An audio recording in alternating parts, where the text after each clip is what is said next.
So, hello everyone, how are you? I hope you are doing well. This video is most important for those who are struggling in mathematics and I'll provide you complete solution. बस मेरी request है कि आप इस video पर पूरा बने रहें, लास्ट तक देखें। एंड ये मेरा मॉक टेस्ट का स्कोर है जो कि मैथ्स में 50 आउट ऑफ 50 है और मैंने कई मॉक टेस्ट में स्कोर किया है। अब हर मॉक टेस्ट लगाना यहाँ मतलब ज़रूरी नहीं था, मैंने एक दिखा दिया क्योंकि बताने से पहले कुछ खुद को भी प्रूव करना चाहिए।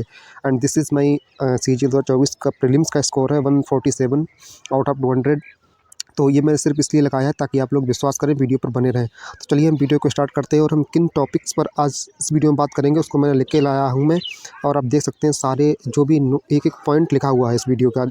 तो हम एक एक पॉइंट उठाएंगे और हम एक एक पॉइंट फर्स्ट बात करेंगे। तो सबसे पहले मैं बात करता हूँ कि कोर्स ड्यूरेशन। देखो, बेस्ट टीचर किसका कोर्स लें, ये मैं जब वीडियो में पूरी वीडियो बात करूँगा उसके बाद आपको खुद पता लग जाएगा कि हमें किस टीचर्स का कोर्स परचेज़ करना चाहिए या यूट्यूब से पढ़ना चाहिए। तो सबसे पहले मैं बात करूँ कोर्स ड्यूरेशन। तो देखो, अगर आप किसी ऐसे टीचर से पढ़ते हैं जो कि लाइव पढ़ाता है, for example Aditya Ranjan sir हो गए, अभिनव शर्मा सर हो गए, राकेश दत्त सर हो गए, ऐसे ये लोग लाइव पढ़ाते हैं। तो देखो, ये लाइव पढ़ाते हैं तो इनका कोर्स की ड्यूरेशन 500-600 घंटा हो सकती है। वहीं अगर बात करूँ मैं भूतेश सर की, तो वो पढ़ाते हैं रिकॉर्डेड। तो रिकॉर्डेड टीचर जो पढ़ाता है उसकी ड्यूरेशन वही आधी हो जाएगी, 300-400 घंटे रह जाएगी। तो ये तो कोर्स की ड्यूरेशन हो गई, आप सीधे शब्दों में समझ लीजिए। दूसरी बात, यूट्यूब से पढ़ें या पेड कोर्स लें, तो मैं आपको ये भी कंसाइज़ में बता देता हूँ कि देखो, चाहे कोई भी सब्जेक्ट हो, हर सब्जेक्ट कंप्लीट यूट्यूब पर आपको मिल जाएगा। आप बस एक बार सर्च करिए, हर टॉपिक मिल जाएगा और हर सब्जेक्ट आपको यूट्यूब पर मिल जाएगा। बस शर्त ये है कि आपको आपका मनचाहा टीचर नहीं मिल सकता है। तो अब मैं बात करूं कि अगर आपको मनचाहा टीचर से ही कंप्लीट कोर्स अपना कंप्लीट करना है तो आप जाकर उनके ऐप पर उनका कोर्स परचेस कर सकते हैं, अगर आपका फाइनेंशियल कंडीशन अच्छी है तो। अच्छा नहीं है अच्छी तो आप यूट्यूब से ही कंप्लीट कर सकते हैं, बट आपको अलग अलग टीचर से पढ़ना पड़ सकता है यूट्यूब से, ठीक है। ये तो हो गया इसके लिए। दूसरी चीज़ है कि सिलेबस कवर कैसे करें।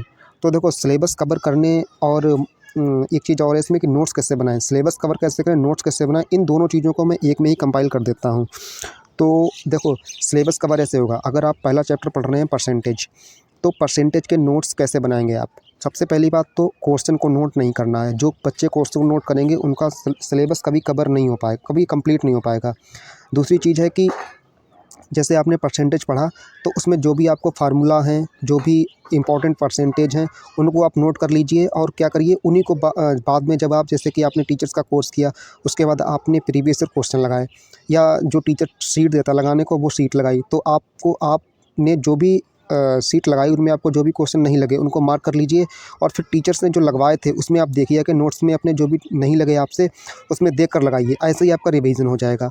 और जो भी आपने नोट्स बनाए हैं, मतलब जो भी फार्मूलाज और इंपॉर्टेंट कंसेप्ट लिखे हैं उनका यूज करिए उसमें। सबसे पहले आप उसी चीज़ को लगाइए। जैसे किसी टीचर का अगर आपने कोर्स लिया है तो वो सीट लगाने को देते हैं, तो उस सीट को सॉल्व करिए। नहीं हो रहा है, उस टीचर का लगाया हुआ सवाल देखिए। सबसे पहले आप यही करिए, मतलब पहली बार में आपको यही करना है और उसके बाद में आपको जाना है किसी बुक पर या प्रीवियस ईयर या मॉक टेस्ट पर। सबसे पहले आपको यही करना है, ठीक। ऐसे ही आपके नोट्स बन जाएंगे। एडवांस मैथ में क्या है कि फार्मूलाज कंसेप्ट ज़्यादा हैं तो आपको उसमें ज़्यादा बनाने पड़ेंगे। अर्थमेटिक में आपको कुछ खास कंसेप्ट ही लिखने पड़ेंगे, जैसे कि मान लो कंपाउंड इंटरेस्ट में 2 साल 3 साल का ब्याज का अंतर निकालना है, तो इस तरह के इसके लिए कुछ फार्मूला होते हैं, तो आपको ये चीज़ें अपने नोट्स में ऐड करनी चाहिए, ये करनी पड़ेंगी आपको, ठीक है। तो ये हो गया अर्थमेटिक के लिए। दूसरी चीज़ है एग्ज़ाम ओरिएंटेड है क्या, मतलब हम जिस टीचर से पढ़ेंगे वो एग्ज़ाम ओरिएंटेड पढ़ाएंगे या नहीं पढ़ाएंगे, तो ये कैसे पता करें। तो ये पता करने के लिए देखो, बहुत ही सिंपल चीज़ है। आप पहले जाइए, आपने किसी टीचर से मान लो प्रॉफिट एंड लॉस पढ़ा है, आप उठाइए किसी बुक को जिसमें प्रीवियस ईयर क्वेश्चन दे रखे हों, या आप मॉक टेस्ट, चाहे आप XYZ टेक्स्ट बुक हो गया, ऑलिव बोर्ड हो गया, चाहे कोई भी आपका प्लेटफॉर्म हो गया जिस पर आप मॉक टेस्ट देना चाहते हैं, आप जाइए वहाँ से मॉक टेस्ट दीजिए प्रीवियस ईयर। अगर आपसे प्रीवियस ईयर उसी चैप्टर के, जिस चैप्टर को आप पढ़ के आए हैं, अगर क्वेश्चन सॉल्व हो रहे हैं, तब तो आप जो पढ़ रहे हैं वो रिलीवेंट है अथवा वो रिलीवेंट है, ठीक है। तो ये चीज़ हो गई, आप पहचान सकते हैं कोर्स कैसा है हमारा, एग्जाम ओरिएंटेड है या नहीं है।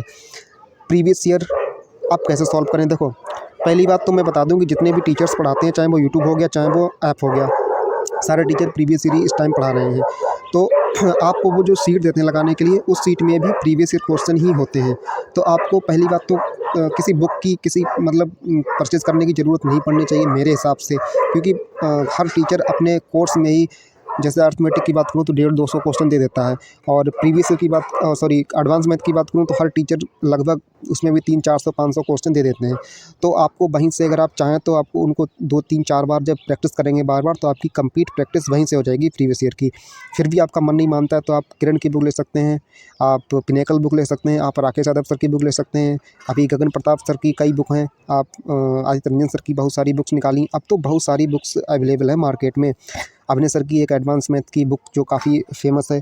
तो इस टाइम बहुत सारी बुक्स हैं, आप कोई बुक ले सकते हैं। अच्छा, मॉक टेस्ट कैसे दें? तो देखो, मॉक टेस्ट 2 तरह से दे सकते हैं। पहली बात तो कंप्लीट मॉक टेस्ट, जिसमें रीजनिंग, मैथ्स, जीएस और इंग्लिश चारों सब्जेक्ट होते हैं। दूसरा है आप सेक्शनल मॉक टेस्ट दीजिए, जिसमें केवल मैथ्स होता है। आप सेक्शनल दीजिए अगर आपका मैथ्स वीक है, तो जो सेक्शनल में मॉक टेस्ट होते हैं उसमें आप मैथ्स का पोर्शन सॉल्व करिए, मैथ्स का ही पोर्शन दिया होगा उसमें, और आप देखिए आपकी क्या उसमें मतलब परफॉर्मेंस हो रही है आपको कोर्स करने के बाद में। और जैसे कि आपने परसेंटेज पढ़ लिया तो आप परसेंटेज का मॉक टेस्ट दीजिए, ईजी वाला, फिर मीडियम वाला, फिर हार्ड वाला, इस तरह से। लेकिन मेन बात यही है कि आपको कोर्स को 3-4 बार रिवाइज़ करना होगा, और अपने कलम से घिसना पड़ेगा, बार-बार क्वेश्चन को सॉल्व करना पड़ेगा, तभी क्वेश्चन सॉल्व होंगे, वरना क्वेश्चन सॉल्व नहीं हो पाएंगे। तो इसमें क्या क्वेश्चन बचा है मैं देख लेता हूँ।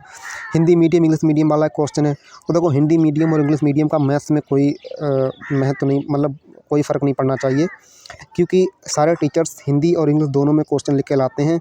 और चाहे इंग्लिश मीडियम का बच्चा हो, चाहे हिंदी मीडियम का बच्चा हो, अगर टीचर हिंदी में बोलकर पढ़ा रहा है तो आप हिंदुस्तान में रहते हैं, आपको हिंदी आती है, आप समझ सकते हैं। और जो भी वो पढ़ाते हैं वो इंग्लिश में भी लिखा होता है, तो आपको हिंदी इंग्लिश दोनों के नोट्स मिलते हैं, तो आपको इसमें प्रॉब्लम होनी नहीं चाहिए, चाहे हिंदी का हो, चाहे वो इंग्लिश मीडियम का बच्चा हो। कुछ बच्चों की प्रॉब्लम होती है कि पीछे पढ़ता हूँ आगे भूल जाता हूँ, पीछे पढ़ता हूँ तो आगे भूल जाता हूँ।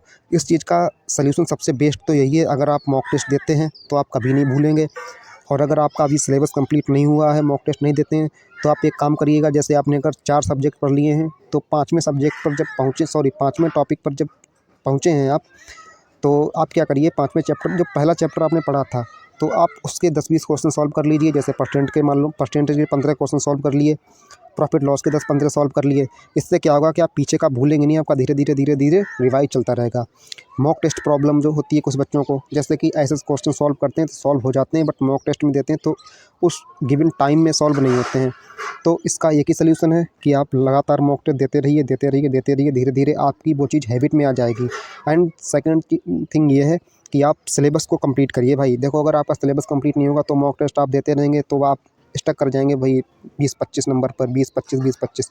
अगर आपको 40-45, आपको 45 प्लस नंबर स्कोर करना है, तो आपको सिलेबस को भी बार करना पड़ेगा, और मॉक टेस्ट भी रेगुलर देने पड़ेंगे, और मॉक टेस्ट का एनालाइज भी करना पड़ेगा। जैसे कि कोई क्वेश्चन अगर नहीं लगा या उसका फार्मूला याद नहीं है, तो उस फार्मूले को 10 बार लिखिए कॉपी पर, उसको बार रिवाइज़ करिए, ताकि अगली बार जब मॉक टेस्ट में मुझे मिले तो मैं उसमें क्या करूँ, स्किप ना करूँ उसको, या भूलूँ ना मैं, ठीक है।